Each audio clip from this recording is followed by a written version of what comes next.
and you've got to be able to take care of yourself in spite of whatever is going on with you.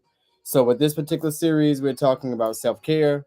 We're talking about what that looks like in particular. Uh, and so, as I told you all before, the series that I have for the book is called Self Care for Black Men. It is by the author Joel Caraballo.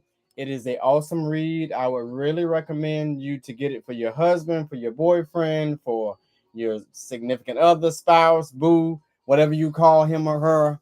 But in this case, pronouns him, making certain that you get it for black men. It is a great read, and it really, really gave me some insight on what self care looks like. Because a lot of us, we talk about self care, but we really don't take care of ourselves. We exist. We get through the process. We we exist. We go to work. We come home. We pay bills. We do the norm, but we don't necessarily take care of ourselves. So my job is to make certain that we are enlightened on what that looks like. So these are some tips on what self-care really looks like. All right. So for example, when you actually look at the self-care series, it talks about how you need to define your blackness for yourself. What does it mean to be black, especially as a black man? What does that mean? What does that look like for you? Because we're all shades of different. We're all black, but we have different shades of color. But what does it mean for you and your blackness? Um, Therapy.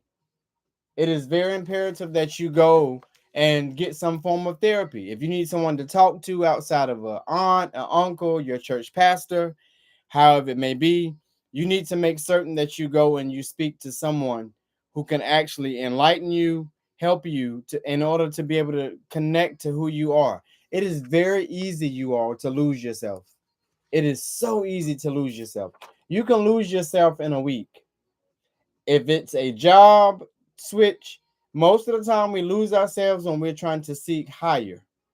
So if you're trying to seek a higher degree, a higher job, something of the nature, something that you're seeking, you tend to lose yourself because you get lost in that. And that is the thing that we want to work on. Don't lose yourself while you're trying to progress. All right. So the first thing, make that therapy appointment. Number two, make a to-do list. It is okay to plan your life out. As men, we tend to just go with the flow. We don't really care about how we actually get there. We just want to get there. And our dream is, oh, get there, make it happen. But how are you going to make that happen without having steps, without planning your life out? Because I'm going to tell you why. Oftentimes, when you're trying to plan your next goal, it is not going to work out the way that you want it to work out. It is not going to progress within 2 weeks, a month. It's going to be stretched out to 6 months to a year. And then you leave yourself sitting dormant, depressed, looking out the window, no encouragement. You're bitter, you're depressed. Everybody and everything gets on your nerves. So that's the thing that we want to be able to fix. So get a to-do list going. Make a therapy appointment. If you've never been to therapy, I'm telling you, out because I'm a Christian and I believe I go to my pastor, I go to those that are of the spiritual influence, but you need to talk to a stranger and someone out of your element. I have really found talking to black men, of course, talking to white men, but talking to a woman also has helped me. So it really doesn't matter the gender, it doesn't matter the race. Just find someone that you can entrust and that you can talk to one on one to get it all out. Because the key to not leading to anxiety, because anxiety is very real, and you can end up on medication behind anxiety. It's known as panic attacks. You're sitting in a room and all of a sudden your chest is pounding, you can't breathe, you think you're having a heart attack. That's anxiety. You and it's more than likely the thing or the person that you've given the power to. Take your power back. So you need to go to a therapist and be able to do that. And sometimes it takes you getting on some form of a pharmaceutical prescription in order to manage that. So they have things along the lines, I'm not pushing drugs or pharmaceutical drugs, but I am pushing that it works. Get Xanax, something to relax you, take you from having to have these panic attacks or having moments where you can't control yourself and all the above. So think about that part. So number one, define your blackness for yourself. What does it mean to be a black man? You have to define that, because we fall under the influence of our community. We fall under the influence of our male figures in our family. And we're defined that a man is this, a man is that, a man is this, a man is that. And we fall under that, trying our best to meet that particular protocol and or image. Image is one thing, but what happens inside is totally different. So, number one, define the blackness for yourself. Number two, make a therapy appointment. Go speak to a therapist. Sit on the couch. Have a little glass of water. Lay out. Get it all out. And I guarantee you that it'll change your life. It really will. Make a to-do list. Plan your goals and your life out. All right? Plan it out. Whatever you want to do next, where you want to go next, you have to plan this. It's not going to happen just like that. It never will happen exactly like you think it's going to happen. So plan your life out. And then the next point I want to talk about, take a minute to breathe. When is the last time you've taken a breath? It can be in the form of exercise, meditation, yoga, or just take your blackness in a room, sit down, turn off everything. I like Zen, I like jazz, I like meditation, I like gospel. But if I want to just clear my mind, I tend to just do Zen, meditation, jazz, something that doesn't have lyrics, so I can just be in the serene, tranquil moment. And I just sit and I just pray, and I'm clear, and I listen to God. And whatever He tells me after I'm done, that's what I need to do next. The success that I've achieved, honestly, has come from prayer. I'm a fervent prayer individual. I pray a lot. I believe in prayer. When the world comes against me and everything happens, I pray and I trust and I believe in who God is for my life. And I don't allow someone else to define that relationship with me. I'm centered. So I look to God myself, because He's the beginning, the middle, and the end. When no one else is there with you the day that you leave this earth, God, Jesus Christ, will be there. So that's who you need to entrust in. So I'm very big on prayer. Stretch it out, which means exercise. Get in the gym, walk, stretch, yoga, Pilates, work out, do some form of physical exercise. Walk 5 miles, run 5 miles, 6 miles, 20. Just get some form of a exercise into your body, because your body is designed to be exercised. And when you don't do that, you literally end up in a space where you are detrimental to gaining weight, developing health ailments, whether it be diabetes, high blood pressure, cholesterol, all the above. And if you are working out, you tend to eat right. So there's that part. Eat right, work out, take care of your body. That is self-care. Without your body, how are you going to be alive? How are you going to operate as an individual and actually be able to operate individually and healthy? So take care of your body, your spirit, and your mind. All righty. Um, and I'm gonna stop at two more points. Organize and declutter your workspace. So however your workspace looks, more than likely your home space looks. So declutter. Declutter means get rid of everything that you know you don't need. Get rid of it. It's just that simple. Get rid of it. And then create your sanctuary at home. You need to have a space at home. I'm gonna stop at those points, and we're gonna go through this entire book so that I can give you every single point that has been given to me. And this series is gonna last for the next 3 weeks. So every show I'll give you about 10 to 20. You wanna knock out one more page? All right, we'll do that. All right. So number one, define blackness for yourself. If you're taking notes, that's number one. Number two, make that therapy appointment. So go to therapy. Number three, do a make to do list. So plan out your life, plan the listing out. What is it that you need to do in order to get your life in order? Go to the gym, exercise, mental health wellness, physical health wellness, all of that. Work out. Organize and declutter your workspace and your life. If you have a closet that's out of order, if you have a drawer that's out of order, clean it out. Hang your clothes up. Figure it all out so that you can declutter and get your life together. Create a sanctuary at your home. Where in your house do you have a space where you can actually go, sit down, meditate, get yourself focused, do what you have to do? That is what decluttering is all about. So make something that you declutter your life and get it all organized so that you can actually have your home life in place, then go to work, have your work life in place, and then it all comes together because you have your physical health wellness place in place as well. Go to your doctor, get your annual physical, know what's going on in your body, and upon your review from your doctor and your physician, fix those ailments. If he says, hey, you have high blood pressure, fix it.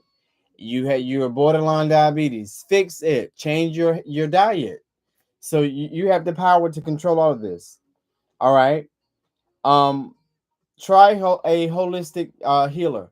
When I went to Egypt, we actually were able to visit a holistic shop that they have all types of herbs and natural organic type things. So get some teas into your life, whether it be a tea that helps you with ginger, or any type of tea that'll help you to cleanse the body. I would encourage you to do that. Rethink your relationship with food, as I spoke earlier. Make certain that your relationship with food is not gluttony, that you're not just sitting down eating donuts and cakes and pies and sweets and sugar and all these things that are feeding your body with the things and toxicities that you don't need. Eat vegetables, you all, salads, healthy things, having a balanced diet, breakfast, lunch, and dinner, but making certain that it is consumed of healthy type things that you're putting in your body. Um, and then I'm gonna stop right here at this unsent letter, and I'll recap all of these points in my. Let me see how many I've given you. So 1, 2, 3, 4, 5, 6, 7, 8, 9, 10, 11, 12, 13, 14, 15, 16, 17, 18, 19, 20. We'll stop at 10.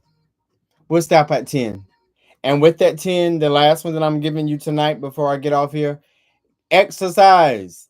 Get your mind, your spirit, your body into some realm of being able to exercise and do what you need to do to take care of your body. It is mental, it is spiritual, as well as physical. If you don't have the physical component, the spiritual component, and the mental component, then you are really, really borderline ready to shut down. It is but so long that your body will go before you begin to shut down. So please make something that you take care of your body, your spirit, and your mind. That's all you have to do. Take care of all three. All righty. So to recap, define your blackness, make that therapy appointment that you need to make with your therapist to get your mind, your spirit, and your body ready. Make a to-do list. Take a moment to breathe. That means to meditate.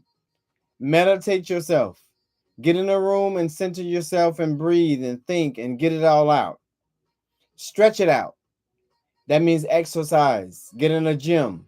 Walk, run, stretch, Pilates, yoga, all types of components that allow you. And you don't have to get into a gym or any type of these components and kill yourself, but start small baby steps and then it becomes a lifestyle. Anything you do after 7 days will become a part of your lifestyle. Okay. So remember that anything you do after 7 days will become a part of your lifestyle. Any habit that you form after 7 days becomes a part of your lifestyle, and it's very difficult to break that. Alrighty. So along the lines of self-care, we need to make something that we want. I'm gonna give you the 10 points, and then I'm out of here. Number one, define your blackness. Who are you? What does it mean to be you? What does it mean to be black? Compare it to how you've been raised and who your community is, and the influences of you need to do this and be that and get married at a certain time, go to college, do this, become that. These are all the components that you need to remember. Make a therapy appointment. If you're not in therapy and you're having issues, you need to get in therapy. It is okay to sit on a couch and talk to a stranger. That is perfectly fine, ladies and gents. Make a to-do list. Schedule, plan your life out. I guarantee you that you will feel better and be able to fluctuate after you've done this. Take a moment to breathe, which means prayer, meditation. Pray and meditate daily. Give yourself that time. All right. Stretch it out, which means exercise, get in the gym. I've spoken earlier, Pilates, yoga, running, stretching, jogging, however you do it, just exercise 30 minutes a day. 30 minutes a day. Give it to yourself. You can do it before you get to work or after. I like to do both, before and after. Organize and declutter your life and your workspace. Clean your drawer out. Clean out your bedroom, under the bed. Anything that looks like clutter. And you know mentally that, oh my God, I need to go clean it from under the bed. I need to go clean the drawers out. I need to go clean my closet, reorganize my solids with stripes, with fall, with spring, with winter. However you want to do that, declutter, get rid of stuff.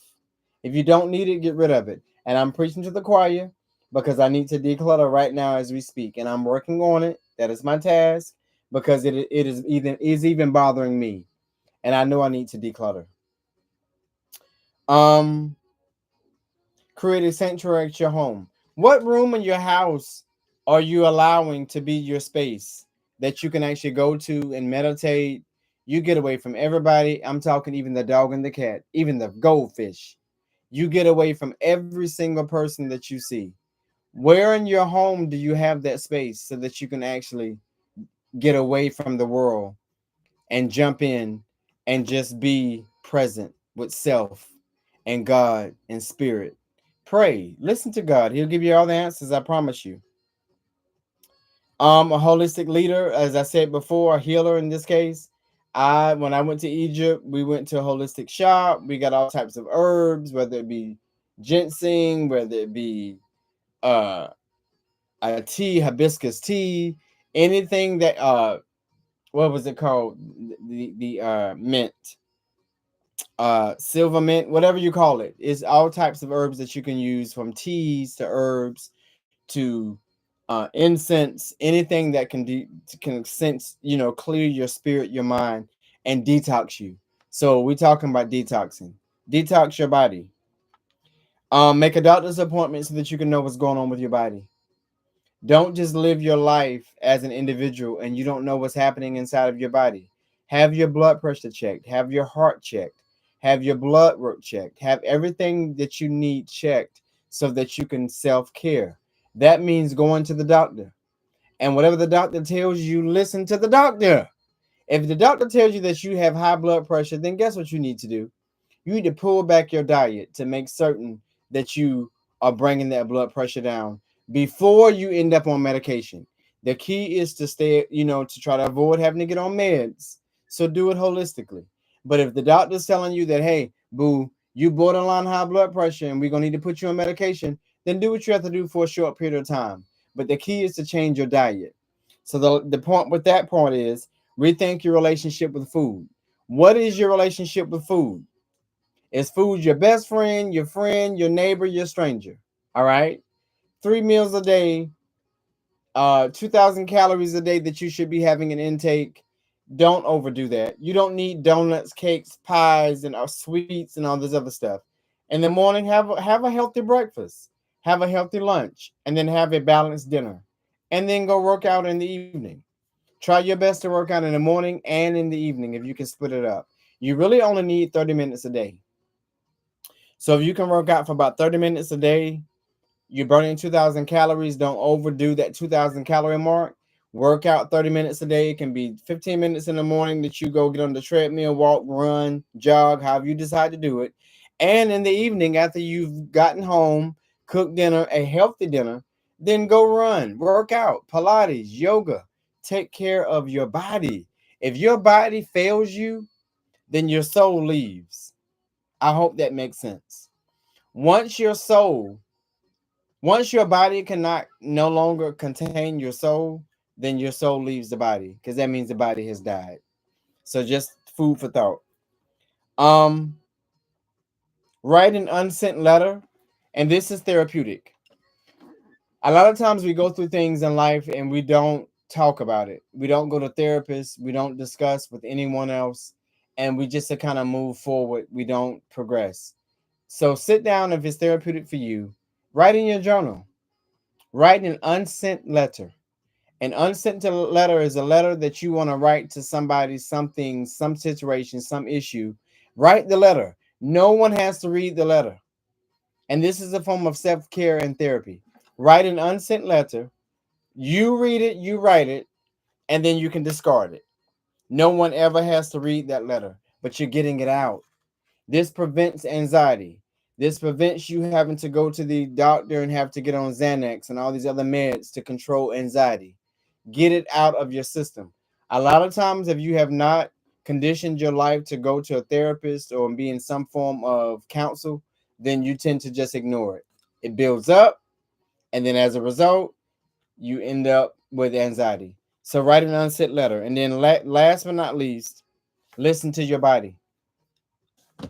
Listen to your body. Your body will never lie to you. Your body tells you what's happening, what's going on, how it's going on, why it's going on, all the above. So listen to your body. Listen to your mind. Listen to your spirit. Stay really, really connected to what it means to be aware of what it means to be self-care for your life and your body. All righty. So that's pretty much all I have for you to this evening. I want to encourage you